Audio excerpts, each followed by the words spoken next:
नमस्कार आप सभी को। मेरा नाम उत्कर्ष सिंह और आज एंथ्रोपोलॉजी के एक बहुत ही सेंट्रल एलिमेंट की मैं बात करने वाला हूँ आपके साथ, जो कि है फील्ड वर्क ट्रेडिशन। एंथ्रोपोलॉजिस्ट अपने बारे में हमेशा थोड़ा हर एक सोशल साइंटिस्ट की तरफ बढ़ा चढ़ा करके बोलते हैं और हमारा ये मानना और कहना होता है कि हमारी जो स्टडी है ह्यूमंस के सोसाइटी की, ह्यूमन के कल्चर की, वो इसलिए काफी यूनिक है बिकॉज अनलाइक अदर ब्रांचेस हम एसी के 10 बाय 10 के कमरों में बैठ करके, फॉर दैट मैटर 10 बाय 12 के कमरों में बैठ करके कोई हाइपोथेसिस या थ्योरीज, मन घड़त बात को, आइडियाज को, अपने थॉट को, परसेप्शन को पोर्ट्रे नहीं कर रहे।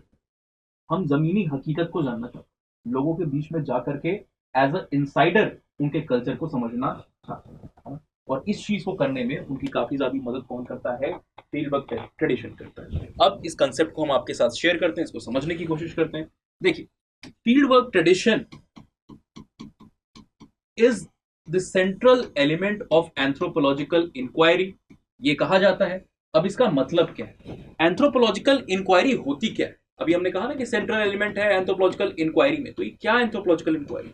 एंथ्रोपोलॉजिकल इंक्वायरी का मतलब है कि भाई साहब, हम ह्यूमन के सोसाइटी को एंड ह्यूमन के कल्चर को यहाँ पर पढ़ना चाहते हैं। इस सोसाइटी और कल्चर में जो डाइवर्सिटी है, फॉर एग्जाम्पल आपके कल्चर में मैरिज के कुछ रूल्स होंगे, कुछ रेगुलेशंस होंगे, कुछ फॉर्म्स होंगे, दूसरी सोसाइटी में वो अलग होंगे। किसी ट्राइबल के बीच में आप जाकर के देखोगे, किसी दूसरे रिलीजन में आप जाकर के देखोगे तो अलग, है ना?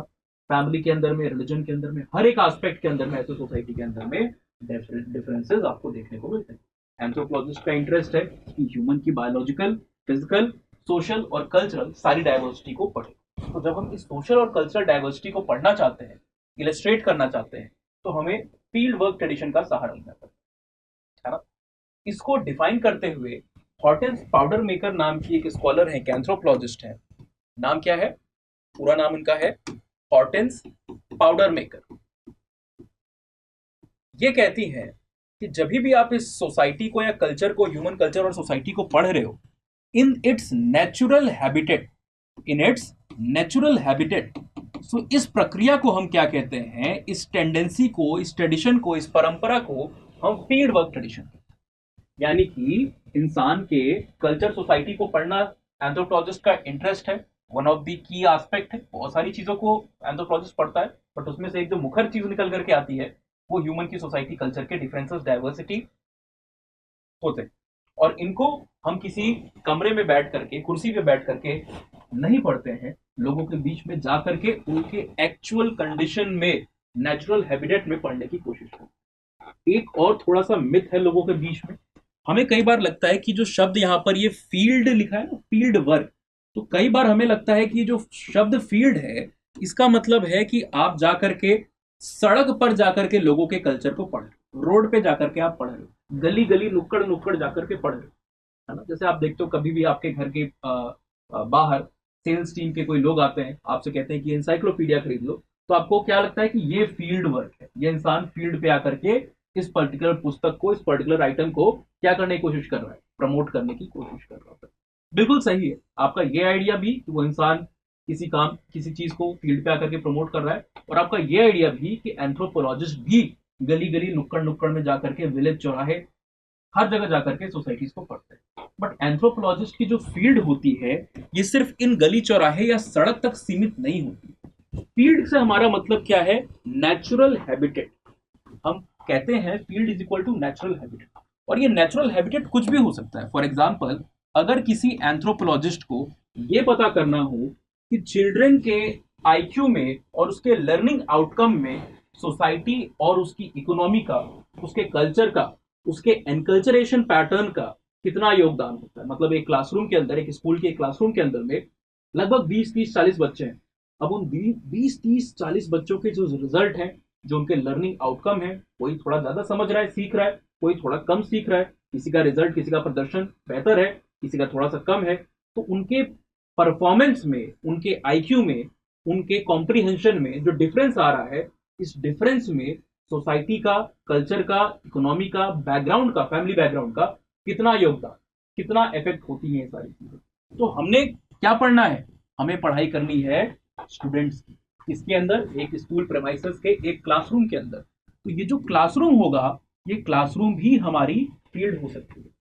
अगर हमें पढ़ना है कि म्यूजियम के अंदर किस तरीके से फंक्शनिंग हो रही है, म्यूजियम को जब एक इंसान म्यूजियम के अंदर में आता है तो किस चीज की तरफ उसका रुझान जाता है, क्योंकि एंथ्रोपोलॉजिस्ट म्यूजियोलॉजी के पक्ष में भी ट्रेंड होता है। तो एक म्यूजियम जो है आपका किसी भी प्रकार का, ये भी आपका एक फील्ड हो सकता है।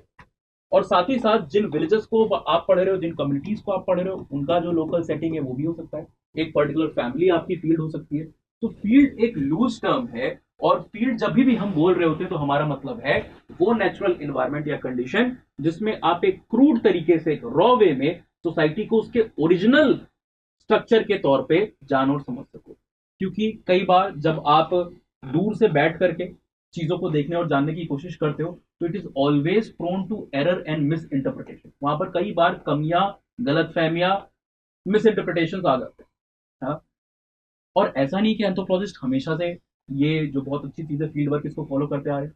शुरुआत के जो एंथ्रोपोलॉजिस्ट हैं, प्रिसाइसली अगर आप मिड 19th सेंचुरी तक की बात करोगे, जब आप मिड 19th सेंचुरी तक की या उससे पहले की बात करोगे, है ना, इस समय तक एंथ्रोपोलॉजिस्ट में टिल मिड 19th सेंचुरी जो भी एंथ्रोपोलॉजिकल वर्क होते थे उसमें फील्ड वर्क आपको नदारद देखने को मिलता था।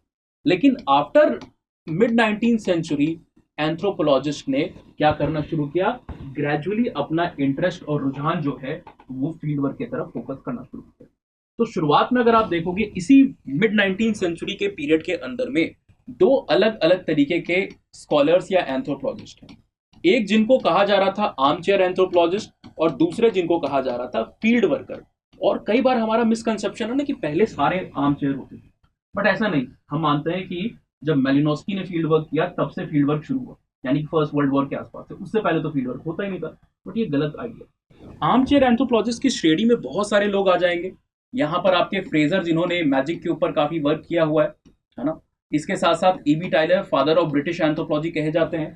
Primitive culture 1871, Anahuac, Mexico and the Mexican जो 1861 की किताब है। और भी कई तरीके के इंपॉर्टेंट वर्क्स को इन्होंने कंट्रीब्यूट किया हुआ है ना, इवोल्यूशनरी आइडिया को इन्होंने पोर्ट्रे किया हुआ है। इसको छोड़ करके बैकोफेन, बेस्टियन, मेन, मैक्लेनन, अनगिनत स्कॉलर्स इस कैटेगरी के अंदर हैं। ये नाम थोड़ा सा सरकास्टिक वे में आप कह सकते हो, एक रेफरेंस दिया जाता था। आर्म चेयर मतलब कुर्सी के ऊपर बैठे बैठे किसी दूसरे इंसान को एक लिस्ट दे दी क्वेश्चन की कि आप जाकर के फील्ड में आप घूमने जा रहे हो, ट्रेवल करने जा रहे हो, मिशनरी के वर्क को करने जा रहे हो कि किसी को कन्वर्ट करने जा रहे हो, तो आप साथ साथ में हमारे लिए क्वेश्चन के आंसर लेते आना, डाटा को कलेक्ट करते लेना, और उसके बेसिस पे हम यहाँ पर वर्क कर लेंगे। अब ये डाटा कितना एक्यूरेट है कितना इनएक्यूरेट है किसी को नहीं पता।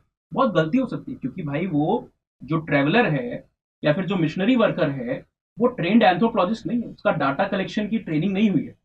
उसको नहीं पता कि ह्यूमन के कल्चर की किन चीजों को फोकस में रखना है, कैसे ऑब्जर्वेशन करना है, कैसे बॉन्ड बनाना है। और authenticity, validity of the data collected was always prone to high degree of subjectivity, and जाहिर सी बात है उसमें इनएक्यूरेसी भी आपको देखने को मिलेगी। लेकिन इसी पैरेलल टाइम में ये सारे लोग कब हैं, इनमें से फ्रेजर को आप देखोगे, फ्रेजर अपने सबसे चर्चित वर्क को पब्लिश कर रहे हैं 1890 में गोल्डन बॉ को।